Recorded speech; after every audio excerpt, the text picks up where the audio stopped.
들면 우리가 억울한 순간을 굉장히 맞닥뜨리게 되는 경우가 많은데요. 예를 들면 내가 피해자인데 반대로 가해자로 몰린다거나, 내가 고소를 해야 되는 입장인데 상대가 오히려 나를 먼저 고소를 한다거나, 그럴 때 어떻게 해야 될지, 법을 어떻게 풀어야 될지 막막한 순간들이 많이 있는데요. 이런 억울함에 대해서 시원하게 풀어드리겠습니다. 안녕하세요. 전선희 변호사입니다. 네, 안녕하십니까. 네, 안녕하세요. 전선희. 네, 제가 전선희 변호사님하고 이렇게 법적인 공부를 하다 보니까 법에 대해서 관심이 생겼습니다. 그래서 재미나에게 물었죠. 법이 하는 역할이 뭐냐. 그랬더니 네. 이렇게 대답해 주더라고요. 우리를 안전하게 지켜주는 안전판이다. 그리고 다툼을 공정하게 해주는 공정한 심판이다.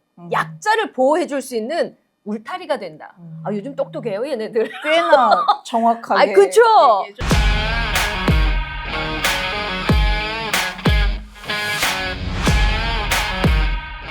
이번 사건이 무언가요? 오늘은 저희 의뢰인이 평화롭고 네. 일상적인 오후를 보내고 계셨는데 오늘 갑자기 모르는 분에게서 문자 한 통을 받게 되세요. 아, 그래요? 네. 어머니는 평생 안 해보신 장사가 없을 정도로 고생하시며 헌신적으로 저와 동생을 홀로 키우셨습니다. 아버지가 떠나시기 전 남기셨던 아파트의 80%에 달하던 대출금도 없는 살림에 한 푼 두 푼 아끼시며 다 갚으실 정도로 정말 열심히 사셨습니다. 요즘은 손주들 재롱을 보며 남은 여생을 행복하게 지내고 계십니다. 어느 날 한 통의 문자를 받기 전까지는 말입니다. 안녕하세요. 저는 박동섭 씨의 아들입니다.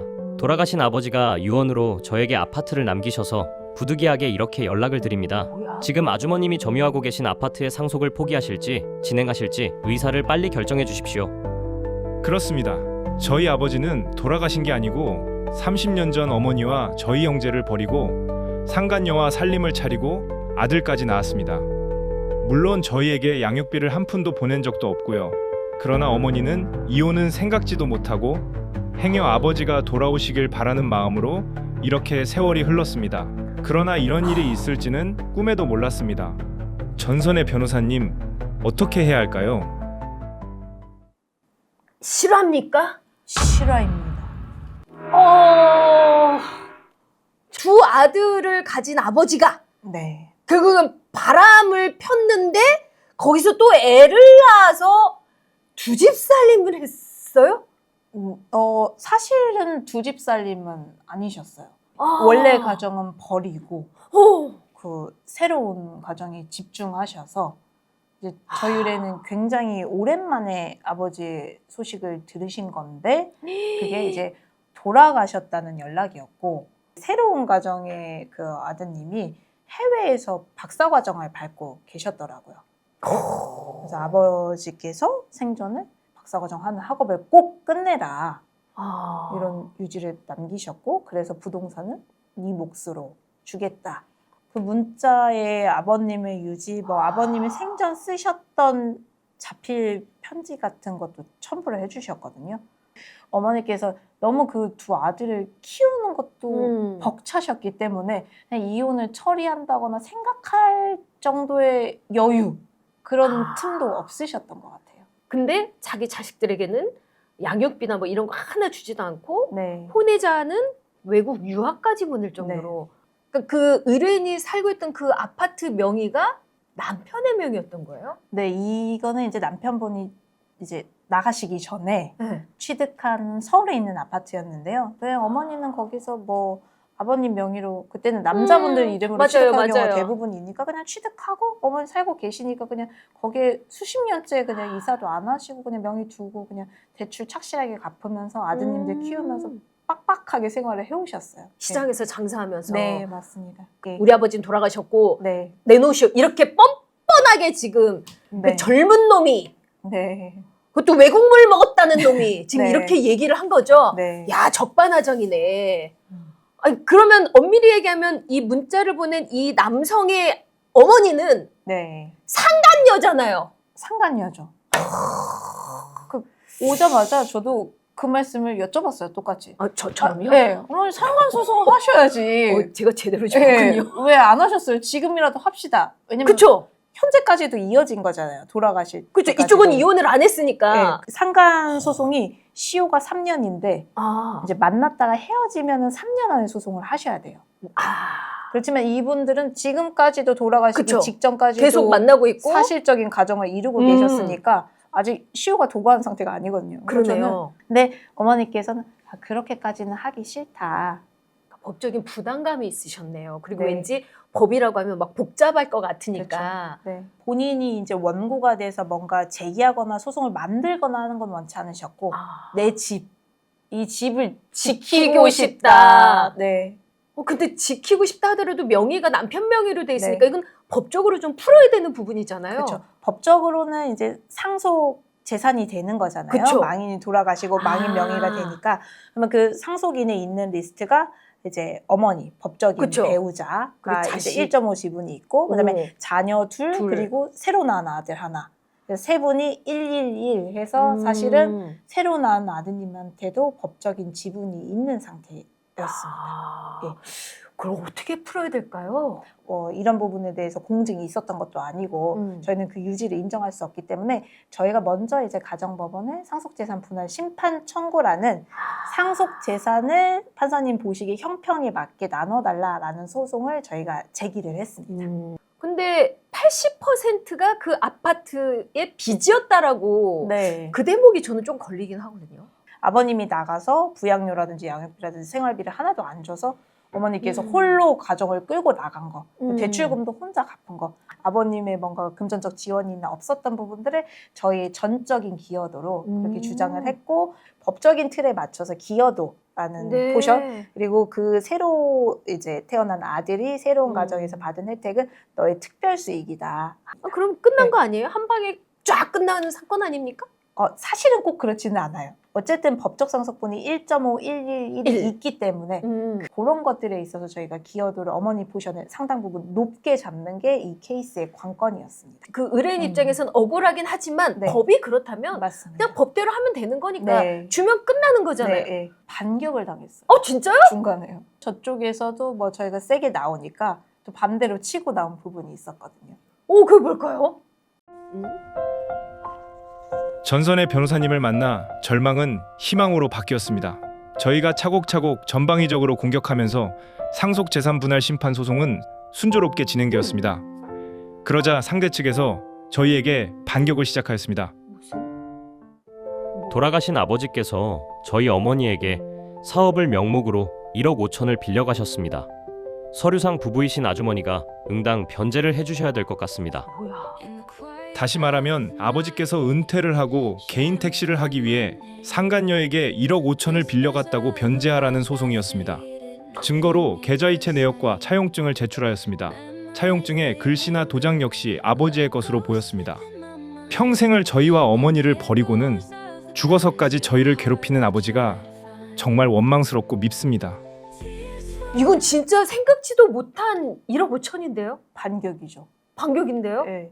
적극 재산 플러스 재산도 상속을 받지만 대출이 있으면 그 마이너스 재산도 같이 상속을 받는 거거든요. 그래서 빚도 상속이 된다는 게 이 네. 케이스군요. 맞습니다. 일단은 뭔가 상속이 될 상황이 발생하시면 이제 플러스 재산이 더 많은지 마이너스 재산이 더 많은지 좀 잘 가려 보셔야 되거든요. 뭐 안심상속 원클릭 조회라고 신청을 하셔서 돌아가신 분의 플러스 재산이든 마이너스 재산이든 좀 조회할 수 있는 절차가 있습니다.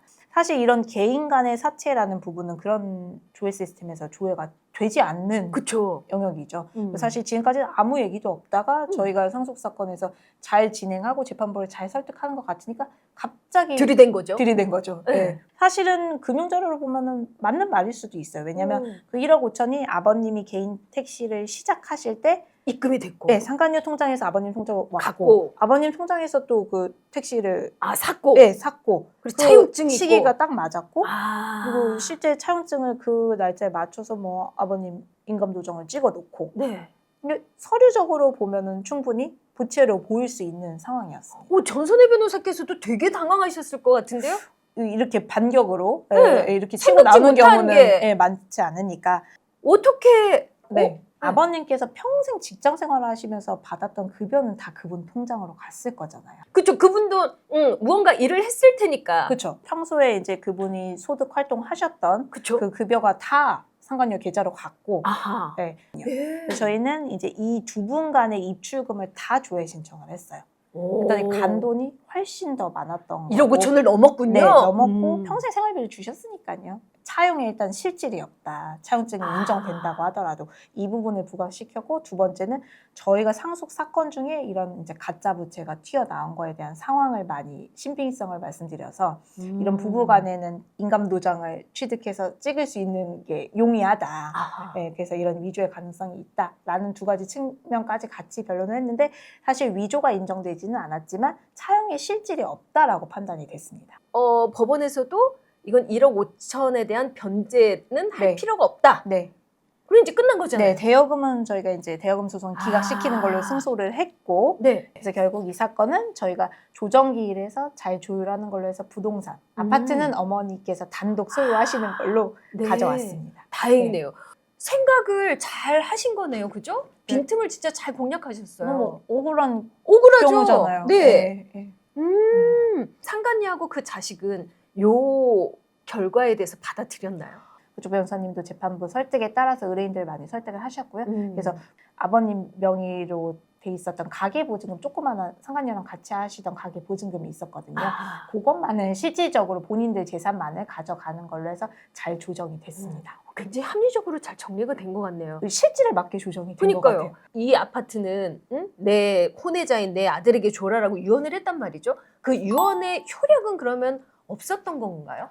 네, 사실 이제 그 아버님이 네. 유언에 대해서 효력을 갖추게 하셨을 거면 유언 공증을 하신다거나 아니면 법원에서 인정하는 형식의 유언장을 작성을 하셔야 되거든요. 네. 그 자필 유언장의 효력이 인정되기가 생각보다 까다롭습니다.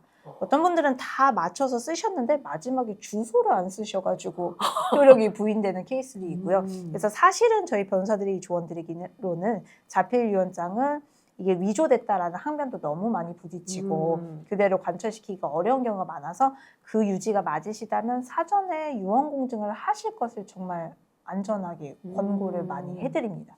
이번 케이스에서는 정말 이 증거, 그죠? 계좌 이체 네. 내역이라든지 이런 자료를 수집해 놓는 것도 네. 굉장히 중요하겠네요, 변호사님. 만약에 그 계좌를 해지하거나 주거래 은행을 변경하시거나 하면은 금융기관에서 의무보관기간이 5년밖에 안 됩니다. 만약에 한 은행을 주거래 은행으로 해서 계속 그 계좌를 쓰신다 그러면 사실 그 앞에 것까지 다 추적이 되거든요. 또 수표 추적 같은 거는 5년 지나면 또 안 추적이 되죠. 안 되고 다 보관기간이 도과되거든요. 그래서 음. 과거의 상속인들 간의 이런 금전 거래에 대해서는 생각보다 실질은 맞지만 자료가 미비해서 그러겠네. 부인되는 경우가 너무 많이 있습니다. 자, 근데 이번 사건을 통해서 우리 변호사님께서 구독자 여러분들에게 꼭 기억해야 될 이 포인트들을 좀 짚어주신다면 뭐가 있을까요? 근데 어쨌든 저희가 뭔가 이제 상속을 준비하시거나 하시는 분들의 입장에서는 가족 간의 분쟁을 예방하기 위해서는 이런 부분에 대해서 정확한 법적인 프로세스를 미리 밟아 놓으시고 부득이하게 이런 법적 소송에 휘말리시게 될 경우에는 본인한테 유리한 그런 객관적인 증거들을 수집을 해두셔야 됩니다. 결국엔 법은 증거군요. 네, 증거입니다. 증거로, 네. 증거로 다 남겨야 되겠네요. 네. 법은 약자 편인 거죠. 약자 편이면 안 되고 공정해야 된다고 생각합니다. 공정한 심판. 억울함은 풀고 권리는 지키는 채널 전선의 변호사의 법대로 합시다. 다음 시간에 뵐게요.